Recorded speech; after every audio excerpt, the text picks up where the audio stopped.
ఈరోజు వచ్చే Saturday episode మీద మీకు నరాల్లో హైప్ ఎక్కించబోతున్నాను అనమాట. ఎపిసోడ్ మామూలుగా ఉండదు. మీరు ఎంతైనా ఎక్స్పెక్ట్ చేయండి, మీ ఎక్స్పెక్టేషన్స్ దాటే ఉంటుంది. ఒరిజినల్, మళ్ళీ డూప్లికేట్ కూడా కాదు. మామూలుగా లేదు. మనం ఏదైతే మాట్లాడుకున్నామో, మనం ఏదైతే కోరుకున్నామో, మనం ముఖ్యంగా మన వీడియోలో ఏవైతే క్వశ్చన్ అడగాలనుకున్నామో అన్నీ వెళ్ళిపోయినాయి. అసలు ఇచ్చి పడేశారంట. అంటే సల్మాన్ ఖాన్ గారు లాగా సీరియస్గా అరిచేసి అలా ఉండదు, కానీ నాగార్జున గారి స్టైల్లోనే మనకి ఏవైతే క్వశ్చన్స్ ఉన్నాయో వీళ్ళకి దుమ్ము దులపాలరా అన్నవి దుమ్ము లేచింది, తులపడం కాదు, మామూలుగా ఉండదంట. అసలు దున్నేశారంట. అసలు ఎపిసోడ్లో ట్విస్టులు మతిపోతాయి. సో కొన్ని విషయాలు చెప్పుకుందాం, మీరు చాలా హ్యాపీగా ఫీల్ అవుతారు. ఎపిసోడ్ ఎప్పుడు వచ్చిద్దని ఎదురు చూస్తారు, అలా ఉంటుంది. So let start. Hi friends, నా పేరు Anand, welcome to top news. So Saturday ఎపిసోడ్లో ఏం జరగబోతుంది, షూట్లో ఏం జరిగింది అన్న సమాచారం అనమాట. హైప్, కేవలం హైప్ ఎక్కించడానికి, ఇది మామూలుగా నా కింద దగ్గర నుంచి ఎలాగైనా వీడియో చేసి పెట్టాలని అనిపించింది తప్పితే సర్లే ఎపిసోడ్లో చూద్దాం అని అనిపించలా. సో మ్యాటర్ ఏంటంటే మీరు వీడియో లైక్ చేసి చూడండి. అలాగే బిగ్ బాస్ చూసే మీ ఫ్రెండ్స్కి, కేవలం బిగ్ బాస్ చూసే మీ ఫ్రెండ్స్కి మాత్రమే ఈ వీడియోని ఫార్వర్డ్ చేయండి, అందరికీ చేయొద్దు. వాళ్ళని సబ్స్క్రైబ్ చేసుకోమని చెప్పండి, మీరు సబ్స్క్రైబ్ చేసుకోండి. చూసే వాళ్ళందరూ ఈ వీడియోని సబ్స్క్రైబ్ చేసుకోవడానికి ట్రై చేయండి. సో 52K అని ప్రోగ్రెస్ అవుతుంది. ఊపుంది, ఊపేస్తా, అక్కడ అది పెరుగుతామంటే ఇక్కడ ఇది అసలు జూమ్ పెరుగుతూ ఉంటుంది ఎనర్జీ కూడా.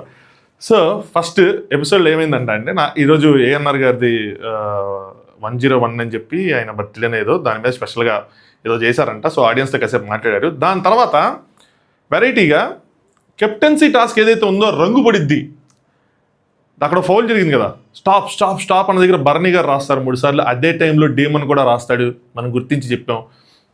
ఆ వీడియోని వేశారంట ఆడియన్స్కి, వేసి ఇది కరెక్టా అని అడిగారంట. కాదు అని చెప్పారంట, ఎందుకంటే ఈయన కూడా చేశాడని చెప్పి.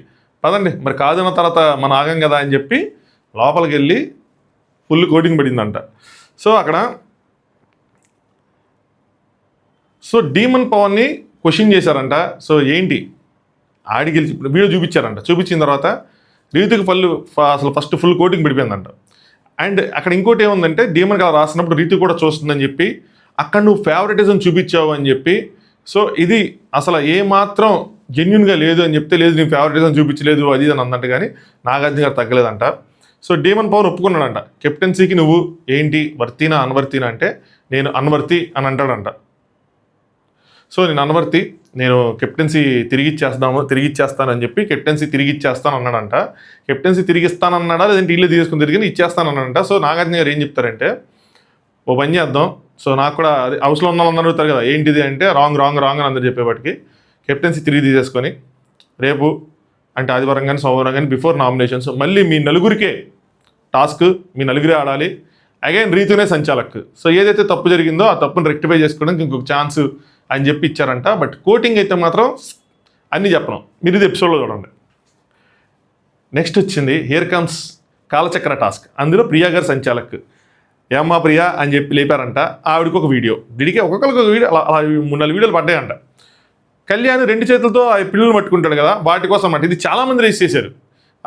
ఈవెన్ ఒక పిల్లని 2 చేతులతో పట్టుకున్నది, ఇది ఫౌల్ కదా, ఇది ఫౌల్ కదా అని చెప్పి. బిగ్ బాస్ చెప్పిన దాని ప్రకారం అది ఫౌలే. నేను కూడా ఇన్స్టాగ్రామ్లో దీనివల్ల గొడవలు అయితే చూడండి అని కూడా చెప్పా. బట్ వీళ్ళు ఏం చేశారు, ఆ చేతులు మార్చుకునేటప్పుడు 5 సెకండ్లు టైం ఇచ్చారు. బిగ్ బాస్ ఏంటి వదిలేసి వెంటనే చేయి మార్చుకోవాలి, ఫ్రాక్షన్ ఆఫ్ సెకండ్లో పెట్టాలి అన్నట్టు. కానీ ఆ వీడియో చూపించి వీళ్ళని అడిగితే తప్పు కాదు, అది మేము 5 సెకండ్లు టైం ఇచ్చాము అది అని చెప్తే, లేదు అది తప్పు, అసలు అలా ఇవ్వకూడదు అది ఇది అని చెప్పి దానికి ప్రియాని తిట్టారంట, కళ్యాణ్ కూడా తిట్టారంట. దాని తర్వాత జంట పక్షులు ప్రియాని శ్రీజాని కలిపి ఆడుకున్నారంట. అసలు ఏంటి మీ ఇద్దరు ఏంటి ఒకరినొకరు సపోర్ట్ చేసుకుంటారు అని చెప్పి. నేను చెప్పాను కదా పాయింట్స్, ఈవిడ పాయింట్స్ ఏ ఉంటే ఆవిడ పాయింట్స్ అయ్యే ఉంటాయి. ఈవిడేం చెప్తే ఆవిడ అదే చేస్తుంది, ఆవిడ చెప్పిందే చేయాలని ఈవిడ అనుకునిద్ది. ఇద్దరికి అంటే డిఫరెన్స్ ప్రియాకి ముఖ్యంగా. శ్రీజ స్టాండ్ కనిపిస్తుంది, Sreeja point of view, Priya point of view, Priya stand కనిపించదు. ఎస్టర్డే టాస్క్ ఇస్ అసలు ఎగ్జాంపుల్ క్రిస్టల్ క్లియర్గా. ఎస్టర్డే సుమన్ శెట్టి గారు అవుట్ చేసిన తర్వాత ప్రియా ఏం చేసిద్ది, గేమ్ కంటిన్యూ చేసి బజర్ రాగానే ఇంకొకరు అవుట్ చేస్తానంటది. శ్రీజ అబ్జెక్షన్ రైజ్ చేస్తుంది, అలా ఎలా అవుట్ చేస్తావు ఏంటి, బజర్కి ఒక ఇద్దరు లేచిపోతే అలాగా, ఇది రాంగ్ కదా, ఆల్రెడీ ఆయన అయ్యాడు కదంటే, మరి ఇందాక దాంట్లో కూడా ఇద్దరు తీసాం కదంటే, ఇందాక దాంట్లో ఆవిడంతటా ఆవిడ తప్పుకుంది, సో ఇప్పుడు ఆ తప్పుకోలేదు కదా అని. అక్కడ ఆ అమ్మాయి చెప్పిన దాంట్లో ఆ అమ్మాయి పాయింట్ ఆఫ్ వ్యూ రైట్ అనుకుంటే, ఈ అమ్మాయి ఆలోచించుకోవాల్సింది ఏంటి, ఫస్ట్ కౌంట్ చేస్తాను అనకూడదు, ఒక స్టాండ్కి వచ్చింది. రెండో పాయింట్ ఏంటంటే సుమన్ శెట్టి అవుట్ అయిపోయిన తర్వాత వీళ్ళందరినీ ఆడిచ్చి ఏం ప్రయోజనం, ఆ పాయింట్ రేస్ చేయాలి ఎవరైనా. మరి ఎందుకు అడిచారు, ఇమాన్యుయల్ రేస్ చేస్తారు, మరి ఎందుకు అడిచావు అమ్మ మమ్మల్ని అందరినీ అంటే బజర్ రావాలి కదంటే, మరి అక్కడ నుంచునే వాళ్ళం కదా మేము బజర్ రావాలి. బిగ్ బాస్ ఈ రౌండ్ అయిపోయింది, బజర్ కొట్టాడంటే కొడతాడు, ఇంతకుముందు చూసాం మనం. సో నీకంటూ స్టాండ్ లేదు, నీకంటూ పాయింట్స్ లేవు, అసలు ఏంటి ఒకళ్ళొకళ్ళు సపోర్ట్ చేసుకుంటున్నారు, ఇదేనా మీ గేము, అసలు ఇండివిజువాలిటీ ఎక్కడ అని చెప్పి ఇద్దరిని దున్నారు. దాంతోపాటు ఆ కాలచక్ర టాస్క్ ఏదైతే ఉందో, చక్రం పట్టుకునే టాస్క్, దాని మీద క్వశ్చన్ చేశారు. ప్రియా సంచాలక్గా నువ్వు ఫెయిల్ అయ్యావు అని చెప్పి ప్రియాకి గట్టి కోటింగ్ పడిందంట. ఇంత గట్టి కోటింగ్ ఎందుకు పడిందిరా అంటే, ప్రియాని సేవ్ చేస్తున్నారు కాబట్టి, ప్రియాని గేమ్లో ఉండాలని వాళ్ళు కోరుకుంటున్నారు కాబట్టి, ప్రియా శ్రీజ ఇంకా ముందుకెళ్ళి అల్లాలి వీళ్ళు ఉంటే కొంచెం బాగుంటుంది అనుకుంటున్నారు కాబట్టి గట్టి కోటింగ్ ఇచ్చారు. లేదంటే ఎలిమినేట్ చేస్తారు సింపుల్గా. మనీష్ ఎలిమినేట్ చేసినట్టు మనీష్ గురించి ఏం లేదు, ఏం చేసావు ఏంటని చెప్పి అడిగి తెలిసినట్టున్నారు. సో వీళ్ళకి అర్థం కావాలి వీళ్ళిద్దరికి ఈ విషయం. మనకు కొంచెం మంచి ఫీడ్బ్యాక్స్ మన ఎపిసోడ్ చూసినంత మనకి ఇంకా క్లారిటీ వస్తుంది. నెక్స్ట్ ఒక బ్యూటిఫుల్ మూమెంట్ ఏంటంటే, హరీష్ వాళ్ళ వైఫ్ కాల్. సో హరీష్ వాళ్ళ వైఫ్ హరీష్కి కాల్ చేశారంట. సో అదేంటి అంటే, లోపల హరీష్ ఓ మాట అన్నాడంట. ఏం మాట అంటే, ఇది అంటే లాస్ట్ వీక్ జరిగిన పరిణామాలతో నేను లేడీస్కి రెస్పెక్ట్ ఇవ్వట్లేదు, అలా కనుక వెళ్తే మా పేరెంట్స్ కొంచెం ఏదైనా చేసుకుంటారు అన్న విధంగా ఏదో అన్నాడంట. సో దాంతో అది నాగార్జున గారు అడిగి ఆ వీడియో కాల్ చేసి ఆవిడ 3 విషయాలు చెప్పారంట హరీష్కి. ముఖ్యంగా ఏంటంటే, ఎందుకు వెళ్ళామో చూడు, అసలు ఎందుకు వెళ్ళాం మన హౌస్కి అది గుర్తుంచుకో. 2 మనం గేమ్ ఆడాలి, ఆడు. 3వది మనం ప్రజెంట్ ఏ పొజిషన్లో ఉన్నాం, మన పొజిషన్ ఏంటి హౌస్లో అది చూసుకో అని చెప్పి ఒక కోడ్ చెప్పారంట. THH WWEలో THH ఉంటాడు కదా చిన్నప్పుడు, 2 కాళ్ళ మధ్యలో తలకాయ పెట్టి దయ్యాలను కూర్చుంటాడు. ఆ THH లాగా ఒక THH చెప్పారు. అదేంటంటే, హరిత, హరీష్, హ్యూమర్. సో హరీష్ గారికి హ్యూమర్ ఎక్కువ అంట, హరిత హరీష్ గారికి. సో ఆ హ్యూమర్ ఇంకా పండించాలి, ఇంకా చెయ్యాలి నువ్వు, అది నీలో ఉంది, బయటికి తీ అని చెప్పి అలా ఏడుస్తూ కూర్చోకుండా అని చెప్పి. ఐ హోప్ హరిత గారి కాల్తో హరీష్ గారికి ఎక్కడ లేని ఎనర్జీ వచ్చి, బయట నా గురించి బ్యాడ్గా లేదని చెప్పి అది ఏదైతే మైండ్లో ఉందో దాన్ని తీసేసి ఆయన ఇంకా బలంగా గేమ్ ఆడాలని కోరుకుంటున్నా. ఆయన అంటూ ఏంటి, ఆయన ఒరిజినాలిటీ ఏంటో చూపిస్తా గేమ్ ఆడాలని కోరుకుంటున్నా. ఆయనలో కైండ్ ఆఫ్ మెచ్యూరిటీ ఉంది, కొన్ని ఉన్నాయి, బట్ ఏవైతే నెగిటివ్స్ ఉన్నాయో అవి డామినేట్ చేస్తున్నాయి ఆయన పాజిటివ్స్లో. అందుకని ఆ సైడ్ కూడా చల్లాపోతున్నారు. సో అవి తీసుకొస్తే గేమ్ కొద్దిగా ఇంట్రెస్టింగ్గా బ్యాలెన్స్డ్గా మారే అవకాశం ఉంది. నెక్స్ట్ అందరికి క్లాసులు పడ్డాయి, కొద్దిగా గొప్ప. ఫస్ట్ పవన్ పడిపోయింది, వీళ్ళిద్దరికి పడిపోయింది. నెక్స్ట్ హరిత హరీష్ గారికి ఒక ఫీడ్బ్యాక్ వచ్చింది, కళ్యాణ్కి పడ్డాయి, ఫౌల్ చేశాడని. మనీష్ అసలు నువ్వేం చేసావు అని చెప్పి మనీష్కి పడ్డాయి. ఇన్ని పడిన తర్వాత నెక్స్ట్ ఏం జరిగిందంటే, పొగడతలు జరగాలిగా మరి, యువతల సైడ్ ఇవి ఉంటే అవతల సైడ్ కూడా ఉండాలి కదా, వాళ్ళు ఏం చేశారని చెప్పి. సో భరణి గారికి, ఇమాన్యుయల్కి, సుమన్ శెట్టికి అప్రిషియేషన్స్, నెక్స్ట్ లెవెల్ అప్రిషియేషన్ అంట. భరణి గారికి స్టార్టింగ్లోనే ఎపిసోడ్ స్టార్టింగ్లోనే అలా పూడతారంట, క్లాప్స్ కొట్టి. ఇంత ఓపిక ఎలాగయ్యా, ఇంత కామ్ డౌన్ ఎలా ఉంటావు, ఎంత ఓపిక ఎక్కడది నీకని. కానీ ఇలా కాదు, నువ్వు స్టాండ్ తీసుకోవాలి, వాయిస్ పెట్టాలి, వాయిస్ పెట్టకపోతే ఎలా అవుతుంది, సో నువ్వు మాట్లాడాలి కదా, మాట్లాడకపోతే ఎలాగా అని చెప్తే ఆయన అంటే ఎంపైర్ డిసిషన్ ఫైనల్ అంటే. సో మొత్తానికి పూడారంట. నెక్స్ట్ ఇమాన్యుయల్కి అయితే ఎన్ని క్లాస్ పడాలో అన్ని క్లాస్ పడ్డాయంట. అండ్ ఎవ్రీ క్లాప్కి ఆయన అరుగుడు, అది మాత్రం ఒప్పుకోవాలి. ప్రాణం పెట్టి ఆడుతున్నాడు. ఈ డైలాగ్ ప్రతి ఒక్కళ్ళు చెప్తా చూడండి, మీకు ఒకళ్ళ నుంచి ఒకళ్ళు కాపీ కొట్టినట్టు ఉంటుంది తర్వాత మిగతా వాళ్ళు వాడినప్పుడు. కానీ ఇదే మాట చెప్తారు, ప్రతి ఆటని ఎంత చేయగలడు 100% అయితే దానికి ఒక 5% 10% ఎక్కువ పెట్టి ఆడుతున్నాడు. అక్కడ దాకా అక్కడ ఓడిపోతున్నాడు. సో శాల్యూట్ చేసి క్లాప్స్ కొట్టి బాగా పూడారంట. నెక్స్ట్ లెవెల్ ఇమాన్యుయల్కి ఎలివేషన్ ఇచ్చారంట. దాని తర్వాత ప్రతిదానికి లాస్ట్ వీక్ వెళ్తున్నాయని చెప్పి సుమన్ శెట్టి అని కూడా పొగిడారంట. లాస్ట్ వీక్ ఈ వీక్కి చాలా తేడా కనిపించింది, నువ్వు చాలా చోట కనిపిస్తున్నావు, నీలో ఫైర్ కనిపిస్తుందని. సార్ మీరు అట్లా ఫైర్ కనిపిస్తుందంటే ఆయన తన్నాడు కాబట్టి తన్నుకుంటే వెళ్ళిపోతాడే సార్ అని చెప్పి ఆయన కూడా అరుగుడే. సో ఆయన కూడా ఎక్కడ స్టాండ్ తీసుకోవాలి అక్కడ స్టాండ్ తీసుకున్నాడు, వాళ్ళ సైడ్ నుంచి ఉంటున్నాడు. నిన్న తనుజ గారి ఓటింగ్లో కూడా సుమన్ శెట్టికి ఇమాన్యుయల్ అన్న కూడా తనుజ రామనేంటి సార్ అంటే రామనేసాడు. అలాగే రీతు తనుజ చూస్ చేసుకోవాలి వచ్చినప్పుడు రీతు కన్నా తనుజను బెస్ట్ అని ఆయన స్టాండ్ ఆయన తీసుకున్నాడు. ఎక్కడ వెళ్ళి కూర్చోకుండా ఒకళ్ళు కూర్చుని పోయాడంటే వాళ్ళు వచ్చి చెప్పాక మళ్ళీ ఆయన అర్థం చేసుకుని కదిలారు. సో ఏదైనా ఒక ఇంప్రూవ్మెంట్ ఉంది అని చెప్పి ఆయన పొగిడారు. రాముని కూడా పొగిడారంట, బాగా ఆడుతున్నావు అని చెప్పి. రాము కాతే ఆ కన్ఫ్యూజ్డ్ స్టేట్ ఏదైతే ఉందో దాన్ని క్వశ్చన్ చేశారంటే, ఎందుకు అలా ఉన్నావు, వాయిస్ అవుట్ చేయకపోతే ఎలాగా అని చెప్పి నువ్వు అనుకున్నది చెప్పాలి కదా అది ఇది అని చెప్పి ఆయనకు కూడా ఒక కైండ్ ఆఫ్ చిన్నగా ఇచ్చేశారు. సో నెక్స్ట్ తనుజాకి ఏదో సెటైర్ వేశారంట పొగుడుతున్నట్టు. సెటైరికల్గా మాట్లాడితే ఆడు పొగుడుతున్నారేమో అనుకుందంట. సో ఏం ఆడుతున్నావు అమ్మా, మాకేం అర్థం కావట్లేదు, నువ్వేం ఆడటం లేదు అన్నట్టు చెప్పారంట. కానీ అది చెప్తేనే కొన్ని విషయాల్లో నచ్చామని చెప్పి ఎక్కడ డీమన్ పవన్ దాంట్లో ఆయన కూడా పూసాడు అన్న పాయింట్ని రైస్ చేసిన తనుజ ఒక్కలే, ఇంకెవరు రైస్ చేయలే. సో అక్కడ దాని తర్వాత కళ్యాణ్ ఫౌలు అని చెప్పి రైస్ చేసింది కూడా తనుజానే. సో అక్కడ అలా కొన్ని పాయింట్స్లో ఆవిడ పొగిడారంట. మరి నిన్న టాస్క్లో కూడా ఆవిడ కొంచెం పెట్టింది ఎఫర్ట్స్, మరి దానికోసం పొగిడారు లేదో తెలియదు కానీ. సో అలా పొగిడారు కానీ మిగతా విషయాల్లో నువ్వు ఎక్కడ కనిపించట్లేదని నాకు తెలిసి వాళ్ళకు ఒక కైండ్ ఆఫ్ ఎక్స్పెక్టేషన్ ఉంటుంది. తనుజ అంటే కొంచెం బలంగా ఆడుతుంది, గట్టిగా ఆడుతుంది అని చెప్పి, అది కనిపించలే. సో అందుకోసం అని చెప్పి ఆడికి గట్టిగా ఫీడ్బ్యాక్ ఇచ్చారు, ఇంకా కనిపించాలి, ఇంకా ఆడాలి, ఇంకా కనిపించాలి అని చెప్పి, ఇంకా టాస్క్లు కానీ లేదంటే మాటల్లో కానీ. ఇప్పుడు పాయింట్ పట్టుకున్నారు కానీ దాని మీద స్టాండ్ అవుట్ లేరుగా. ఇప్పుడు డిమాండ్ రాశాడని పట్టుకున్నారు కానీ స్టాండ్ అవుట్ అయి నుంచొని దాని మీద ఫైట్ చేసి రాశాడు, నేను చూశాను, మరి దానికేమంటావు అని చెప్పి ఆవిడ రంగంలో దిగి ఇచ్చేసి ఉంటే అప్పుడు వేరే, అది పెద్ద స్టాండ్. రైస్ చేసి వదిలేస్తే ఏముంది అందులో కదా.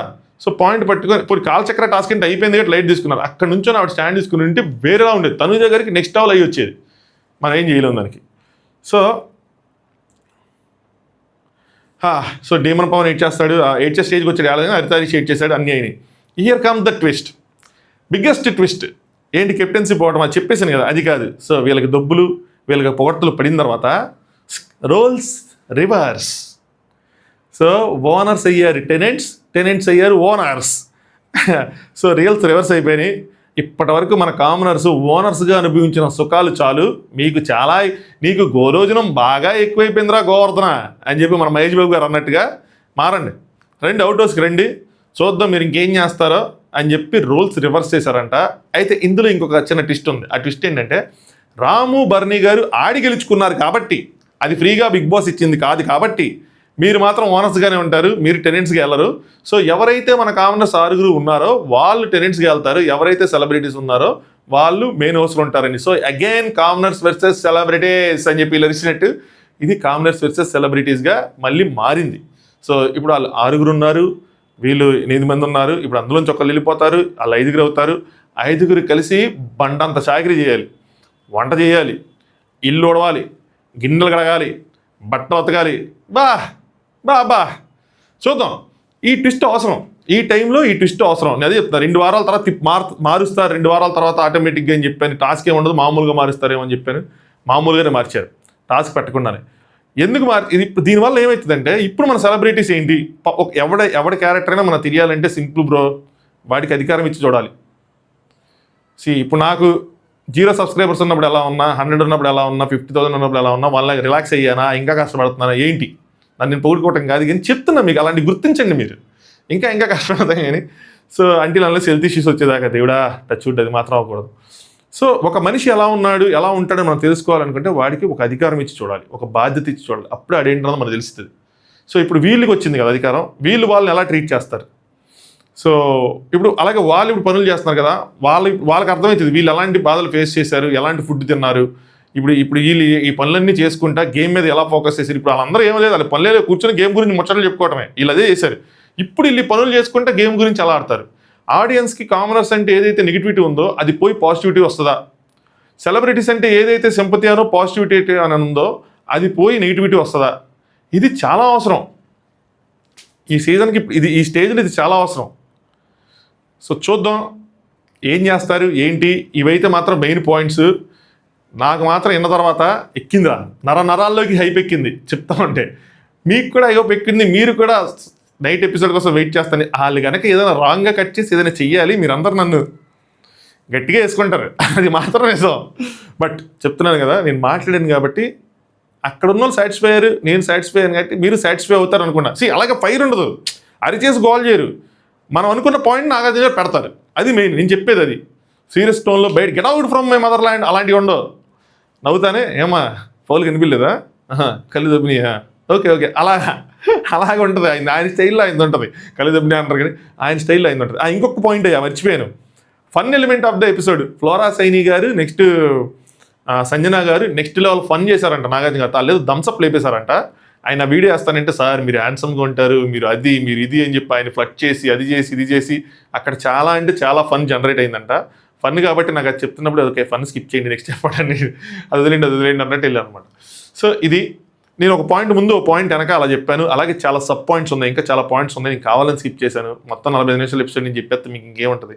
నేను హైప్ అంటే ఎలా ఉంటుందంటే అత్తారింటి ఇద్దరు సినిమా రిలీజ్ అయిపోయిన తర్వాత కూడా అది చూసాక థియేటర్కి పరిగెత్తాను చూసారా ఆ రోజుల్లో, అలా హైప్ అనమాట. తెలిసినా కూడా రావాలి, చూడాలి. ఈ పాయింట్ జరుగుతున్నప్పుడు ఆ వీడియో వేస్తున్నప్పుడు ఆ ఎక్స్ప్రెషన్స్ కనిపించాలి, వాళ్ళ ముఖ చిత్రాలు తెలియాలి, మనకి వెంటం కాదు తెలియాలి. చూపించండి మళ్ళా ఉన్న సైకైజం, రీతు మోహన్ చూపించండి, ఆ డిమాండ్ మోహన్ చూపించండి, ఏడు ఇది సంజన గారు అంటారు, కమ్మా నేడు కొట్టుకోండి అన్నట్టు అది చూడాలి, అది ఎదురు చూడాలన్నమాట.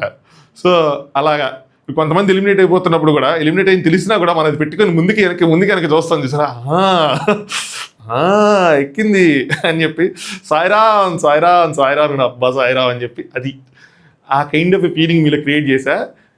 ఇప్పుడు 9 దాకా వెయిట్ చేయలేక చచ్చిపోతారు, బ్లడ్ రష్ అవుతూ ఉంటుంది లోపల, అదనమాట. సో నాకు ఎలాంటి ఫీలింగ్స్ వచ్చినాయో మీకు కూడా అలాంటి ఫీలింగ్స్ ఎక్కియటం నా బాధ్యత. అది రివ్యూవర్గా సాటి ప్రేక్షకుడిగా అది నా ప్రయత్నం అనమాట. సో నేను చూసింది, నేను వినింది వెంటనే వచ్చి మీకు షేర్ చేస్తూ ఉంటా నా ఫీలింగ్స్. సో యాస్టేజ్గా మీరు అలాగే అలా ఫీల్ అయ్యి అలా ఉంటే మన అందరం పడవలు వెళ్ళినట్టు ఉంటుంది, కలిసి ట్రావెల్ చేసినట్టు ఉంటుంది. మన 50,000 మంది, ఎంతమంది 25,000 మంది 30,000 మంది కలిసి ట్రావెల్ చేసినట్టు ఉంటుంది. అలా ఉండాలి కదా మన జర్నీ. నేను ఒక పడవలు వెళ్ళిపోయి మీరు ఒక పడవలు వస్తే అలాగా, అందుకే నేను అనమాట చెప్పా. సో అది సంగతి. ప్రోమో రాగానే అందులో మీ చేత డబ్బులు పెట్టించుకుంటానా, నువ్వు కరెక్టే చెప్పావు అనిపించుకుంటానా అని తెలిసింది. ప్రోమో వచ్చాక ప్రోమో అనాలిసిస్తో మాట్లాడుకుందాం. ఇంకొక వీడియో చేయాలి ఆగిపోయాను, అది వస్తుంది, పడుతుంది, టైంకి పడుతుంది అది. ఓకే, సబ్స్క్రైబ్ చేసుకోండి. Thanks for watching top views.